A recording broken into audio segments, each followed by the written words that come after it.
Hello everyone, welcome to Unacademy class 12 बच्चा party. बहुत बहुत स्वागत है आपका। और आज देखो आपके सामने हम लेके आए हैं अन अकेडमी के टॉपर्स, तो आप देख सकते हैं। और जैसे कि आप यहाँ पे रैंकर्स देख रहे हैं, इसमें से बहुत सारे बच्चे बायोलॉजी वाले हैं। ठीक है। सो चलिए, उम्मीद करते हैं कि नेक्स्ट टाइम हम इनमें से आपको हम फ्रेम करें। आई मीन आपको हम यहाँ पे प्रेजेंट करें नेक्स्ट बैच के साथ में। सो इनको देखो, कुछ मोटिवेशन लो। और बड़ी इंटरेस्टिंग चीज़, अगर आप देख रहे हो, हमारा मतलब टॉप 10 में हमारी क्लोजिंग 98 है। ठीक है। तो ये बहुत बड़ी अचीवमेंट है।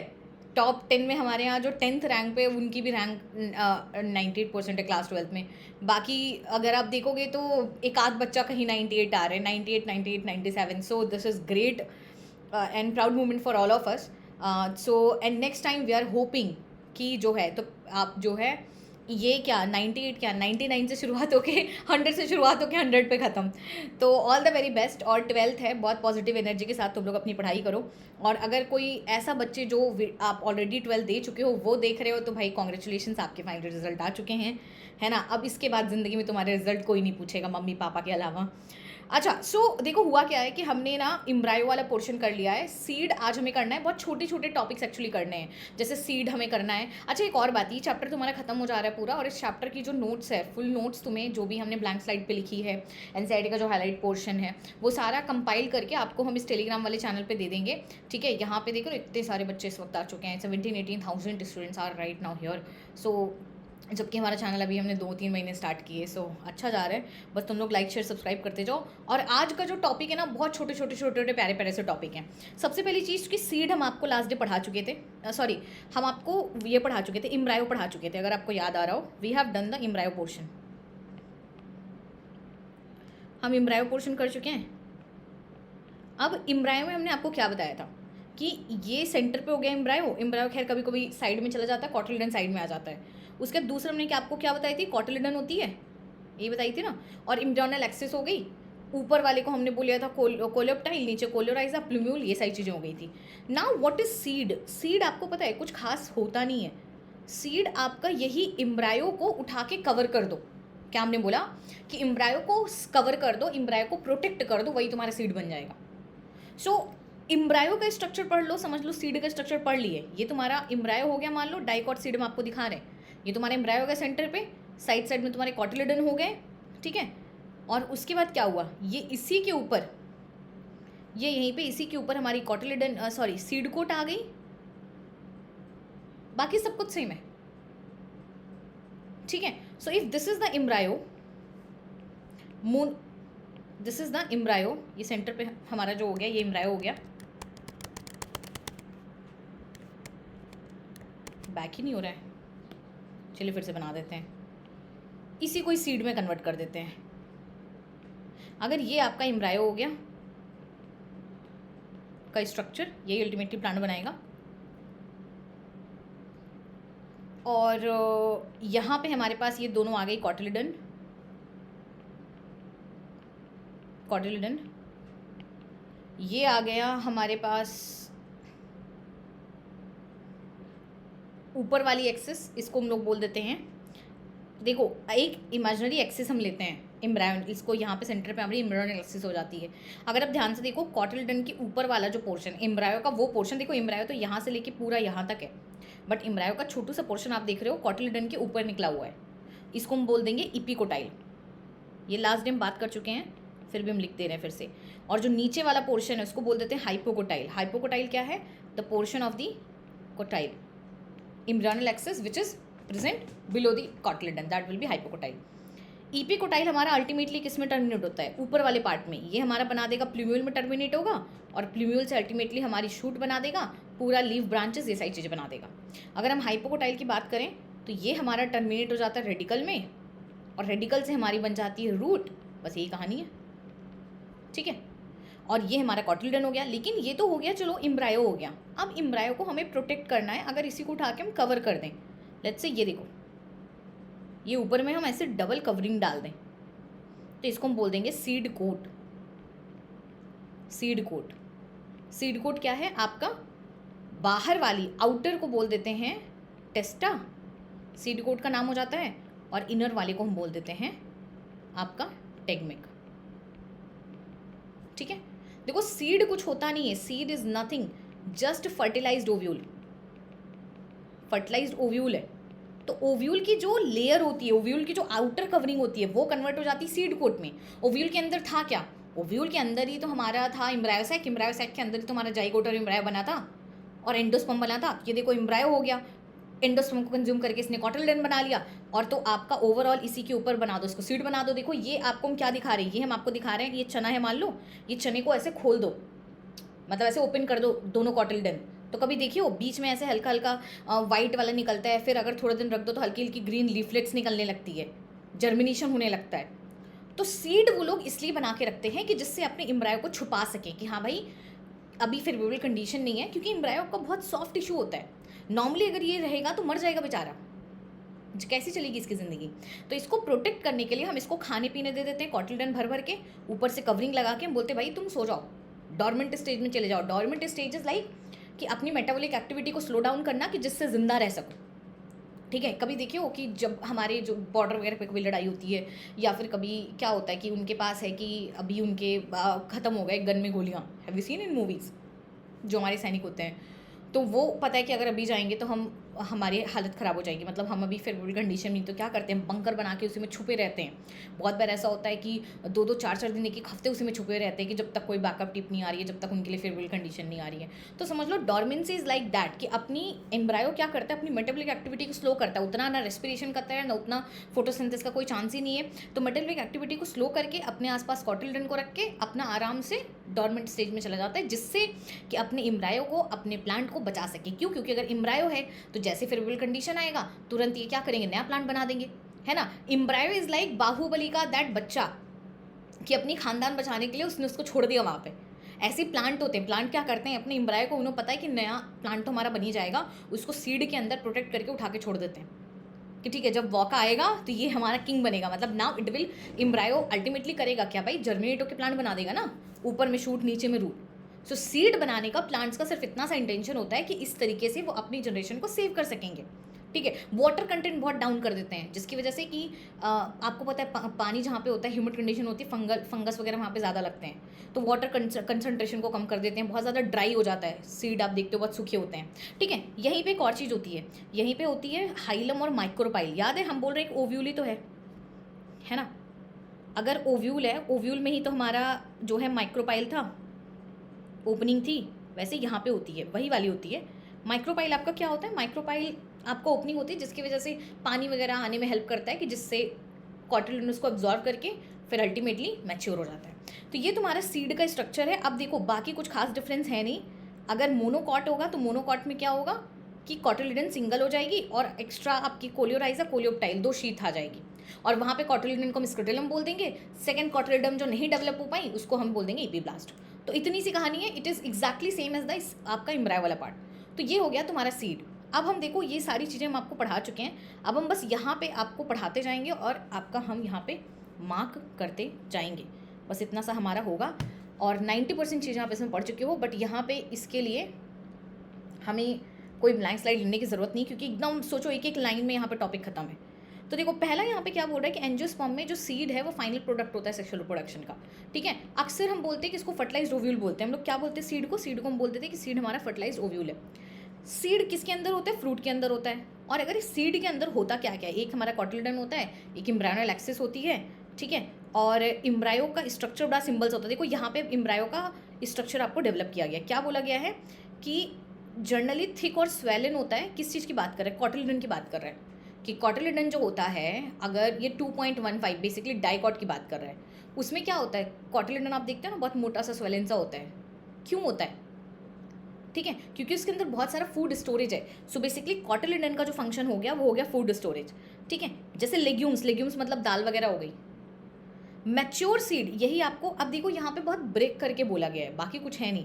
ये देखो सीड के टाइप, ये देखो सीड का टाइप हो गया ऑन द बेसिस ऑफ कि उसमें हमारे में एंडोस्पर्म बचा है कि नहीं। अगर आपको याद आ रहा हो, हमने आपको बताया था कि जब ओव्यूल के अंदर एम्ब्रायो डेवलप हो रहा होता है तभी आपका एंडोस्पर्म को एम्ब्रायो डेवलप होने में खा जाता है। तो जब तक प्रॉपर सीड बनता है किसी किसी में एंडोस्पर्म बचता है, किसी में नहीं बचता है। तो अगर आपका एल्बुमिनस नॉन या एक्स एल्बुमिनस अगर दोनों का नाम वही होता है, नॉन का मतलब नहीं है। एल्बुमिनस, एल्बुमिन एक तरीके का एंडोस्पर्म है, मतलब उसमें एंडोस्पर्म नहीं है।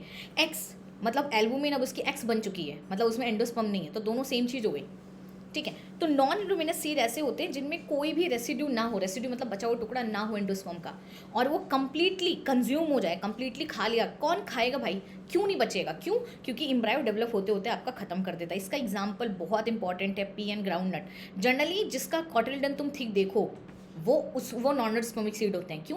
क्योंकि वो आपका इम्ब्रायो जो आपका सीड है ना, वो एंडोस्पर्म को उठा के कन्वर्ट कर लेता है, अपनी अंदर स्टोर कर लेता है फूड को कॉटिलडन के फॉर्म में। तो अक्सर तुम्हें जो छोटे पतले ग्रेन दिखेंगे वो हमारे एंडोस्पर्मिक होते हैं। इसका मतलब उसके अंदर एंडोस्पर्म है, क्योंकि उसने एंडोस्पर्म का पूरा कंटेंट उठा के कॉटिलिडन में नहीं कन्वर्ट किया, तभी वो दुबला पतला है, ठीक है।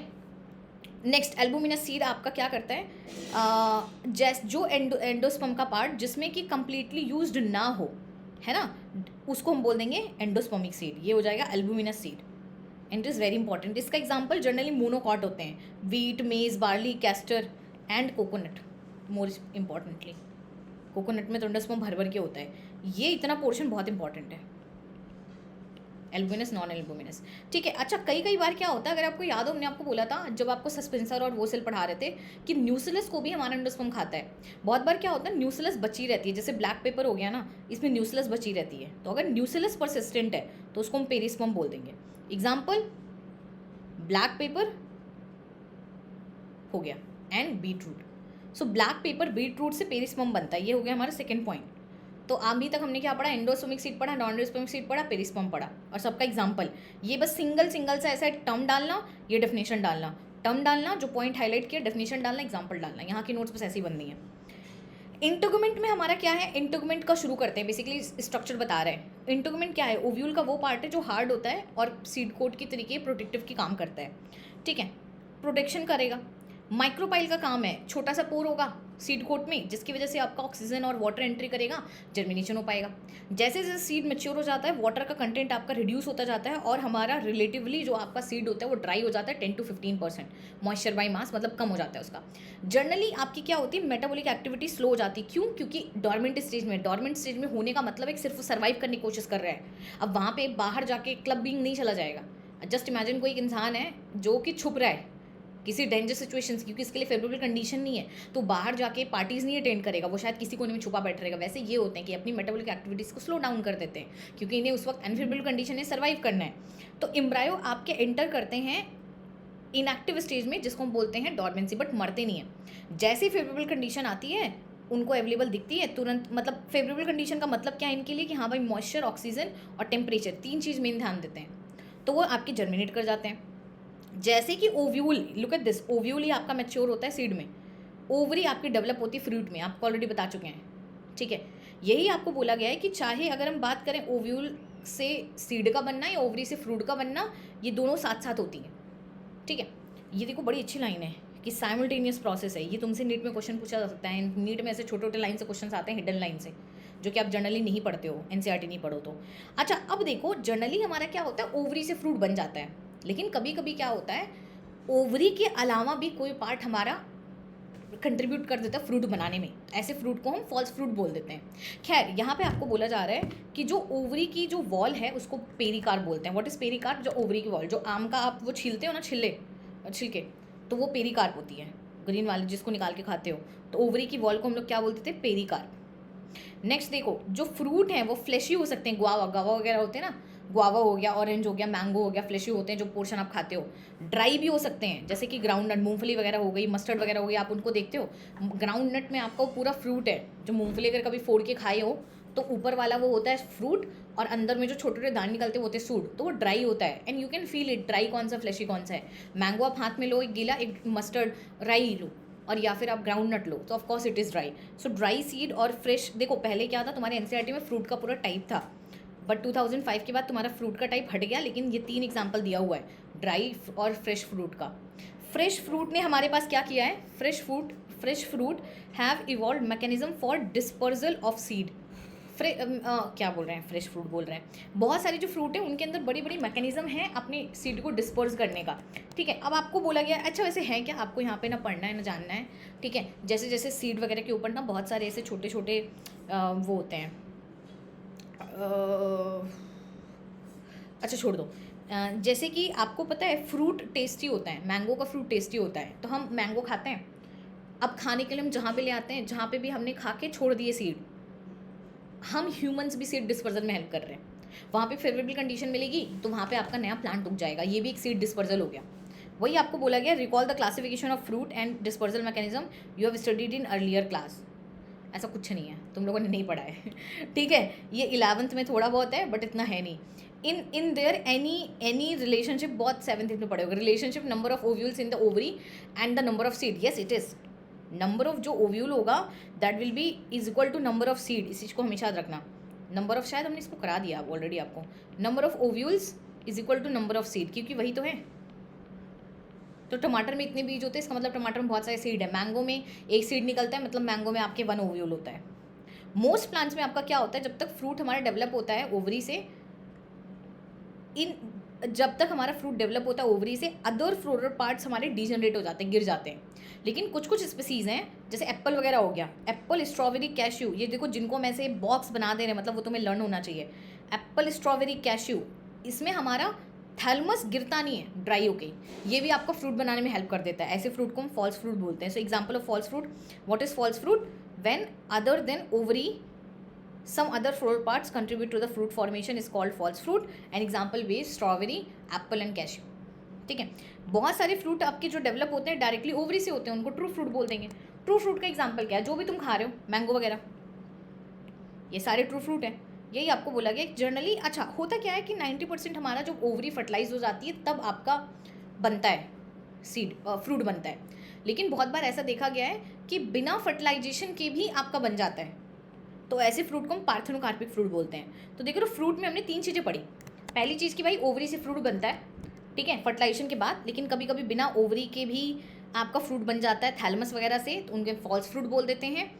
नॉर्मली हमारा सेक्सुअल रिप्रोडक्शन के बाद ही हमारा बनता है, बट कभी कभी बिना फर्टिलाइजेशन हुए डायरेक्टली हमारा कन्वर्ट हो जाती है ओवरी फ्रूट में, तो उन्हें पार्थेनोकार्पिक फ्रूट बोल देते हैं।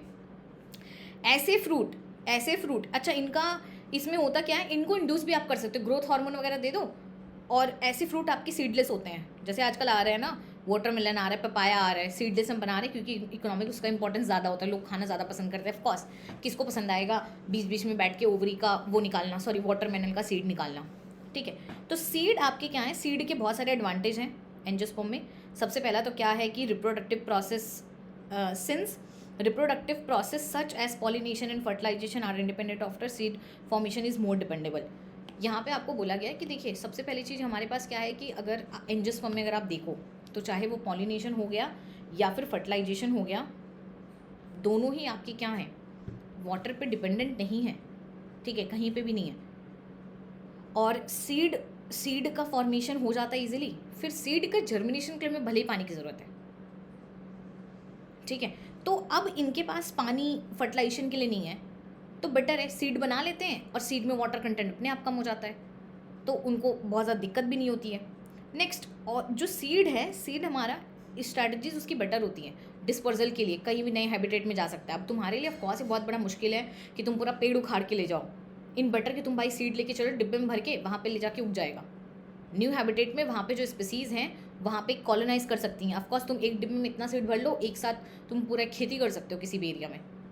तो सीड का साइज़ वगैरह कन्वीनियंट होते हैं, वेट कम होता है क्योंकि उसका मॉइस्चर कंटेंट चला जाता है, तो ट्रांसपोर्टेशन या डिस्पर्जल उसी के तरीके से हो गया, ईजी होता है। उसके अंदर फूड स्टोरेज भी होता है, आपको पता है कॉटिलिडन के अंदर, तो जिसकी वजह से जो उसका यंग सीडलिंग है, मान लो ये है सीड, अब इसके अंदर ये कॉटिलिडन में फिल्ड है, ये जो एम्ब्रायो है यही अल्टीमेटली सीडलिंग में कन्वर्ट होगा।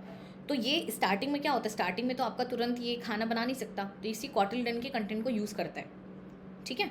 तो यही चीज़ है, ये आपका जब तक कि हमारा ये देखो young seedling are nourished until they are capable of photosynthesis, जब तक वो फोटोसिंथेसिस नहीं कर सकते तब तक आपका कॉटिलिडन आपका उन्हें हेल्प करता है। जो सीड कोट है वो काफ़ी हार्ड होती है, तो उसको प्रोटेक्शन मिल जाता है। ओवरऑल बोलना चाह रहा है कि जो आपकी सीड होती है वो एम्ब्रायो को प्रोटेक्ट करती है, साथ साथ में एम्ब्रायो को खाने पीने के लिए सेफ्टी देती है कि ठीक है तुम जब तक फोटोसिंथेसिस नहीं कर पा रहे हो, हम कॉटिलिडन तुम्हारे पास रखे हैं, ठीक है। सेक्सुअल रिप्रोडक्शन होने की वजह से नया जेनेटिक कॉम्बिनेशन भी आता है। आपको पता है सीड हमारा कैसे बना था, सेक्सुअल रिप्रोडक्शन बना था, तो हमारा वेरिएशन भी आता है जो कि इवोल्यूशन के लिए बहुत अच्छा चीज़ है। सो इतनी सारी चीज़ें हो गई। सीड क्या है, मॉइस्चर को प्रोटेक्ट कर रहा है, एम्ब्रायो को सेव कर रहा है, एम्ब्रायो का नरिशमेंट का हेल्प कर रहा है, साथ साथ में आपका जेनेटिक रिकॉम्बिनेशन आ रहा है, क्योंकि seed is a result of 90% case में आपका सेक्शुअल रिप्रोडक्शन का।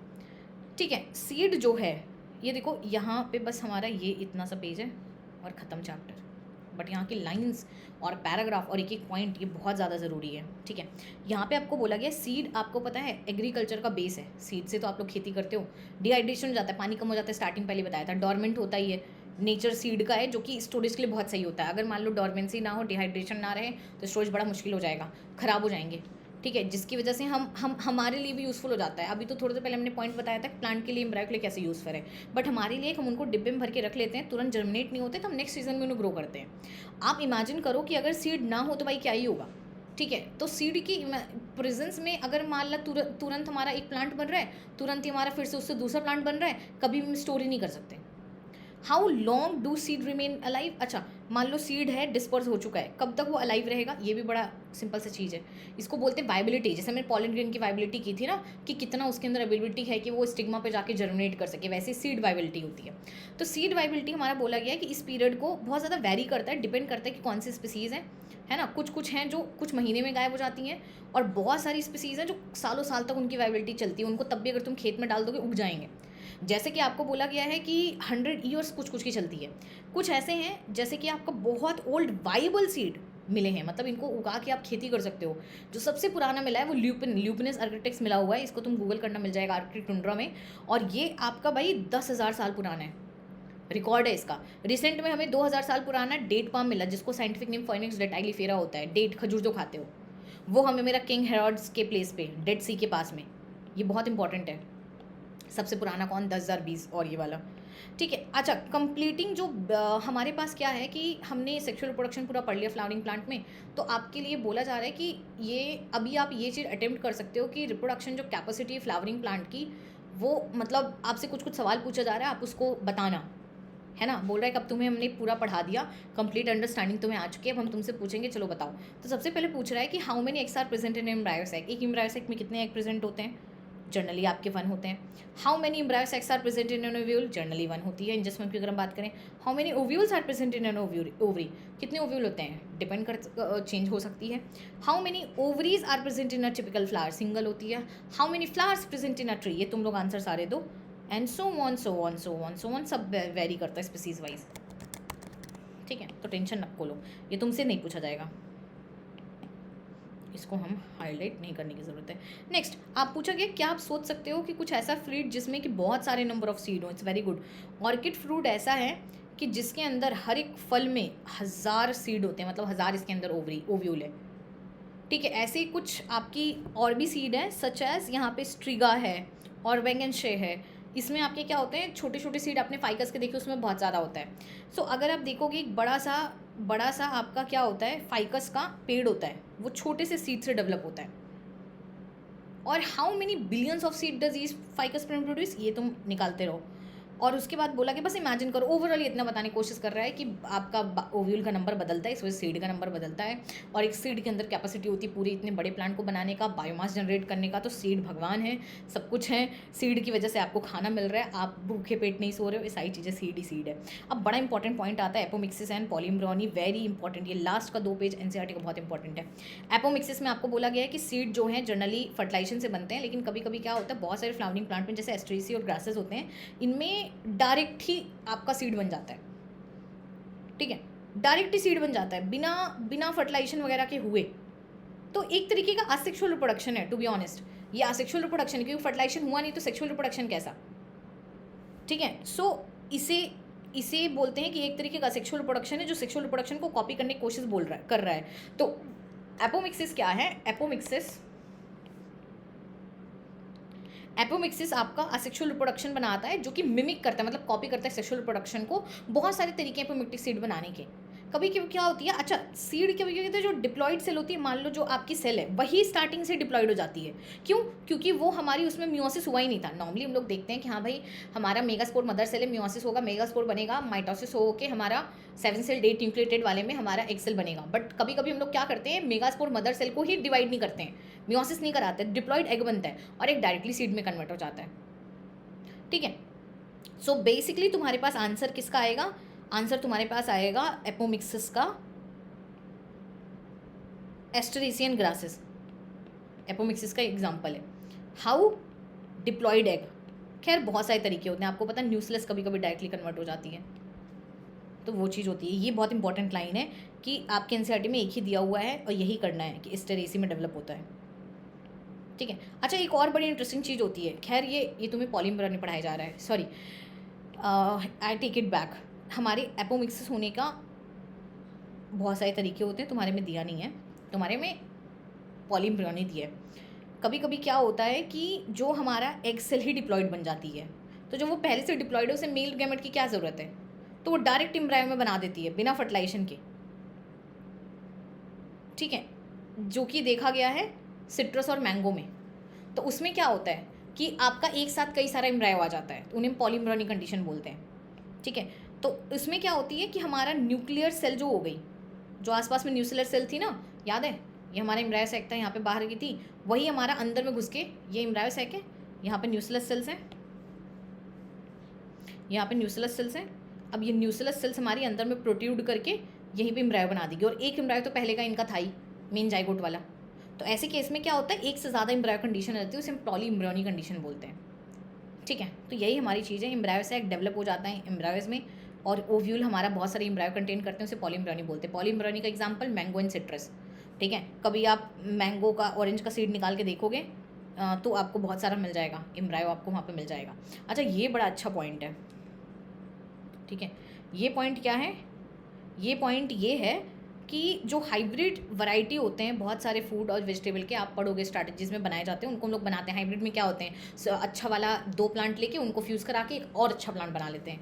लेकिन हाइब्रिड सीड की प्रॉब्लम क्या होती है कि अब बहुत महंगा होता जा रहा है, क्योंकि उसकी डिमांड बहुत अच्छी है, क्योंकि उसमें अच्छी प्रोडक्टिविटी आती है। उसका जो सबसे बड़ा प्रॉब्लम होता है हाइब्रिड सीड का, कि उसमें क्या होती है कि मान लो अगर कोई क्वालिटी है, जो हमारा मान लो प्लांट ए है, ये प्लांट बी है, अब इन दोनों की क्वालिटी हमें चाहिए, हमने इन दोनों को हाइब्रिडाइज करा के, आर्टिफिशियल हाइब्रिडाइजेशन जैसे इसमें एस्कुलेशन वगैरह होता है, प्लांट सी बना लिया। अब इसका वाला सीड हम उठा के खेत में उगा दिए। अब मान लो इससे क्या हुआ, इसकी नेक्स्ट जनरेशन आई, डी जनरेशन आई, तो अब क्या होगा, इसके अंदर ये वाली क्वालिटीज़ नहीं होगी। क्यों? क्योंकि लॉ ऑफ सेग्रीगेशन के अकॉर्डिंग जो गैमेट है वो किसी में भी जा सकते हैं, ठीक है। चैप्टर 5 में आपको ये कॉन्सेप्ट अच्छे से समझ आएगा कि सेग्रीगेट हो जाते हैं गैमेट फॉर्मेशन के टाइम पे। तो generation to generation hybrid seed की क्वालिटीज इंटैक्ट नहीं होती हैं, तो हर बार उन्हें नया सीड बनाना होता है। ऐसा नहीं गए फार्मर भाई एक बार खरीद लाए हाइब्रिड अच्छा वाला सीड, अब उसी को उगा रहे हैं, नेक्स्ट टाइम जब उसमें सीड आ रहे हैं उसको डाल रहे हैं, नहीं, एक बार ले आए तुम उगाए, बस उसके बाद सेकंड टाइम तुम्हें फिर से लाना पड़ेगा। तो हाइब्रिड सीड की बहुत बड़ी प्रॉब्लम होती है, क्योंकि उसमें जो प्रोजनी होते हैं सेग्रीगेट कर जाते हैं। तो ये एक बहुत बड़ी प्रॉब्लम है, वो मेंटेन ही नहीं करते हैं अपना हाइब्रिड करेक्टर, मतलब जो जिस करेक्टर के लिए हमने उन्हें खरीदा था। तो हाइब्रिड सीड का प्रोडक्शन बहुत कॉस्टली हो जाता है, इसलिए फार्मर्स के लिए बहुत ज़्यादा कॉस्टली है। तो हाइब्रिड जो हैं, अगर यही हाइब्रिड को हम एपोमिक्टिक बना दें, क्योंकि एपोमिक्टिक हमारे सेक्सुअल प्रोडक्शन से बनता नहीं है, सेक्सुअल प्रोडक्शन से बनता नहीं है तो गैमेट बनेगा नहीं, सेग्रीगेशन होगा नहीं, क्योंकि लॉ ऑफ सेग्रीगेशन आपको पढ़ाएंगे, ये तभी होता है जब गैमेट बनता है। दोनों में से एक पेयर, जो बच्चे भी इस वक्त जेनेटिक्स पढ़ रहे हैं वो सही से कनेक्ट कर रहे होंगे। तो जब हम एपोमिक्टिक सीड, सेम सीड बना ही सकते हैं, और हम क्या है, हमें जो है सेक्सुअल रिप्रोडक्शन करने की ज़रूरत ही नहीं है, आपका गैमेट बनेगा नहीं, सेक्सुअल रिप्रोडक्शन सेग्रीगेशन होगा ही नहीं। जब सेग्रीगेशन हुआ नहीं तो जो आपका करेक्टर है वो प्रोजनी टू प्रोजनी आपका इंटैक्ट है। तो इसकी वजह से आपका सस्ता भी हो जाएगा, नई क्रॉप हर साल किसी को खरीदनी भी नहीं पड़ेगी। तो इस वजह से एपोमिक्सिस आपका हाइब्रिड इंडस्ट्री में बहुत ज़्यादा इंपॉर्टेंट है, रिसर्च इसके अंदर जा रही है बहुत सारी लैब के अंदर, और जेनेटिक्स एपोमिक्सिस लोग समझ रहे हैं और बन रहा है। तो अब कुछ दिन में शायद हाइब्रिड सीड इतने महंगे नहीं पड़ेंगे, तो आपकी ये ओवरऑल कहानी हो जाएगी। अब यहाँ से आपके लिए काम है, हम सारा एग्जाम्पल फिर से बोल दे रहे हैं तुम्हारा। एक तो यहाँ से एग्जाम्पल तुम्हें होना चाहिए याद, ये फिनिक्स रिटाइलिफोरा 10,000 और 2,000 साल वाला। उसके बाद तुम्हारा एस्टेरेसी एंड ग्रासेस, ये तुम्हारा एग्जाम्पल होगा एपोमिक्सिस का, ठीक है।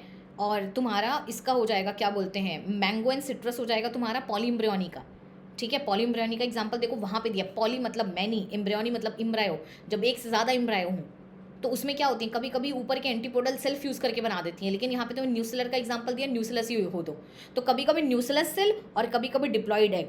पॉली एम्ब्रियोनी बनाने का 2 तरीका है, कि आपका डिप्लॉयड एग बन गया या फिर हमारा न्यूसेलस सेल्स आके बना ली। So basically more than one embryo in embryo sac is poly is polyembryony. ठीक है, सो आई होप आपको ये सेशन पसंद आया, और कमेंट सेक्शन में कमेंट्स ड्रॉप करो और नया चैप्टर हम जल्दी स्टार्ट करते हैं। और आप जो भी बच्चे हैं, आपकी लिंक डिस्क्रिप्शन बॉक्स में आपकी लिंक दी है क्विज़ की। चैप्टर तुम्हारा ख़त्म हो चुका है, मॉक टेस्ट तुम्हारे पड़े हुए हैं, फ्री हैं। निकेता लाइव कोड यूज़ करो और आके ज्वाइन करो। ठीक है, सारे के सारे फ्री क्विजेज होते हैं, बिना प्रैक्टिस ये क्वेश्चंस कुछ होना है नहीं। ठीक है, तो ज्वाइन कर लो और अनअकैडमी को जो फॉलो कर लोगे वहाँ पे भी आपको मिल जाएंगी। ठीक है, बाकी नोट्स तुम्हारी मिली जा रही है। और अगर किसी को भी मेरे साथ क्या है पूरा सेशन करना है क्लास 12 का, तो हमारी फ़ीस पर्टिकुलरली बायोलॉजी की सिर्फ 1000 रुपये है। ठीक है, तो आप फुल ईयर इसमें पूरी बायोलॉजी में आपको करा देंगे लाइव हमारे साथ में, वॉइस कॉल के साथ में, नोट्स के साथ में, on YouTube, sorry on plus class, जहाँ पे आपकी रेगुलर क्लासेस चलती हैं। आप लाइव हमसे इंटरेक्ट कर सकते हैं। तो you can buy that course, description box में सारी लिंक है। आपको अगर एक बैच खरीदनी है वो भी एक ऑप्शन है। अगर आपको पूरा प्लेटफॉर्म का सब्सक्रिप्शन चाहिए जिससे आप हर एक बैच एक्सेस करो, वो भी अवेलेबिलिटी है। तो थोड़ा सा डिस्क्रिप्शन बॉक्स में जाके चेक कर लेना, तुम्हें मिल जाएगी। अगर कोई इशू आएगा तो कमेंट करना, टीम विल हेल्प यू और I will help you. Okay, tata bye bye, chapter खत्म हुआ and I am very happy now I will be starting human reproduction. So bye बच्चों, सी यू।